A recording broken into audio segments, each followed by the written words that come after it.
अब है नेक्स्ट असहयोग आंदोलन और इसकी प्रगति।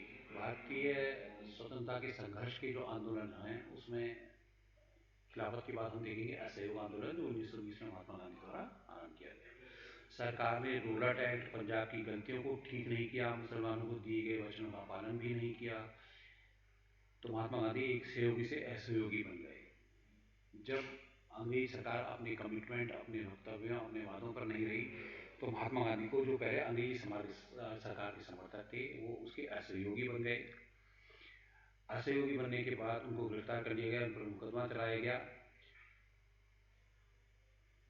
उसमें उनका पहला कथन था, मुझे सर्वप्रथम आघात रूलर एक्ट से लगा, जिसका निर्माण जनता की स्वाधीनता को अपहरण करने के लिए किया गया था। यह आंदोलन तो मुझे उसी समय कर देना चाहिए था, किंतु जो तांडव पंजाब के नग्न सीधे साधे भोली वाली जनता पर जनरल डायर ने किया, उसकी बात तो मेरी अंतरात्मा रोने लग गई। जलियांवाला का कत्लेआम, निर्दोष लोगों के पेट पर कोड़े, बिना गलती के उनको सजा देना आदि के कारण उनके हृदय में एक असंतोष, एक द्वेष, एक आग, बदले की आग की भावना जागृत हो गई।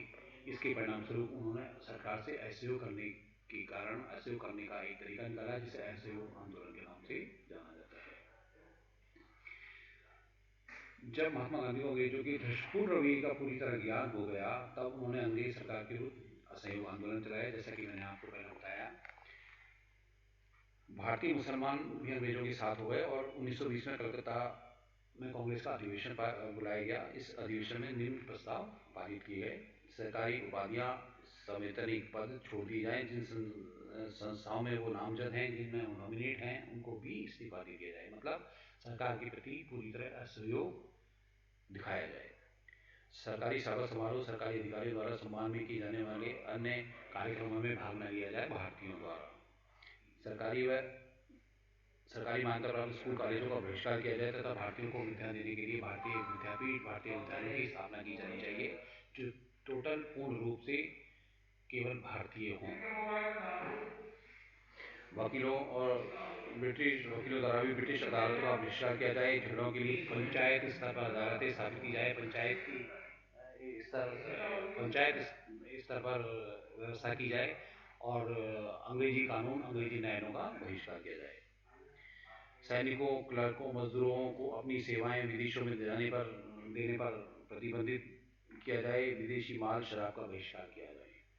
मतलब इस असहयोग आंदोलन के मुख्य तत्व क्या थे? सरकार से असहयोग करना, और इसमें हम देखते हैं कि स्वदेशी का अवतरण, भारतीय मंत्र जो था स्वदेशी, उसका अवतरण इस असहयोग आंदोलन 1920 से आरंभ होता हमें नजर आ रहा है कि भारतीयता, भारतीय स्कूल, भारतीय कानून, भारतीय न्यायालय और भारतीयों के लिए हो, इस तरह की जो व्यवस्था थी वह असहयोग आंदोलन के परिणाम स्वरूप हमें इसमें नजर आने लगी है। गांधी जी के इस प्रस्ताव का देशबंधु चित्तरंजन दास, मदन मोहन मालवीय, एनी बेसेंट ने विरोध किया और आरोप लगाया कि सारे कार्यक्रम का झुकाव व्यक्तिगत सत्ता की ओर है। लेकिन महात्मा गांधी ने मोतीलाल नेहरू, अन्य बंधुओं के समर्थन से ये प्रस्ताव पास करा लिया और महात्मा गांधी और अन्य लोगों ने देश का दौरा किया और इस आंदोलन के समर्थन में का वातावरण तैयार किया। और 1920 के कांग्रेस का वार्षिक अधिवेशन जो नागपुर में हुआ, इस प्रस्ताव की पुष्टि दे दी गई और इसमें 3 बातें और जोड़ दी गई कि सरकार को कोई कर अदायगी न की जाए, विदेशी व्यापार का परित्याग किया जाए, हाथी और कटाई बुनाई को प्रोत्साहित किया जाए। इसमें महात्मा गांधी ने कहा कि यदि संभव हो इस आंदोलन में तो स्वराज्य ब्रिटिश साम्राज्य के अंतर्गत प्राप्त किया जाए, कि तो आवश्यकता पड़ने पर इसको ब्रिटिश साम्राज्य के बाहर भी प्राप्त किया जा सकता है। मतलब स्वतंत्रता हमें लेनी चाहिए। ये स्वतंत्रता बेशक हमें अंग्रेजी सरकार के अंतर्गत मिले, और अगर ये संभव नहीं हो तो उसके बाहर भी हमें स्वतंत्रता लेनी चाहिए। असहयोग आंदोलन का प्रस्ताव पास होने के बाद गांधी जी ने सारे देश का दौरा किया और लोगों को इस आंदोलन में भाग लेने के लिए प्रेरित किया। गांधी जी का ऐसा जादू चला कि हजारों लोगों ने असहयोग आंदोलन में पार्टिसिपेट किया, भाग लिया, अदालतों का बहिष्कार किया, स्कूल कॉलेजों का बहिष्कार किया गया। देखिए आप, ये एक स्वदेशी मंच की तरफ जाने का, एक स्वदेशीकरण की तरफ जाने का एक पहला स्टेप था, जो मेरी नज़र में एक स्वदेशीकरण की तरह था, जो असहयोग आंदोलन एक तरह से स्वदेशी आंदोलन के रूप में आरंभ हो रहा था। इस हेतु भारतीय शिक्षण संस्थाएं भी खोली गई, कई विद्यापीठ खोले गए।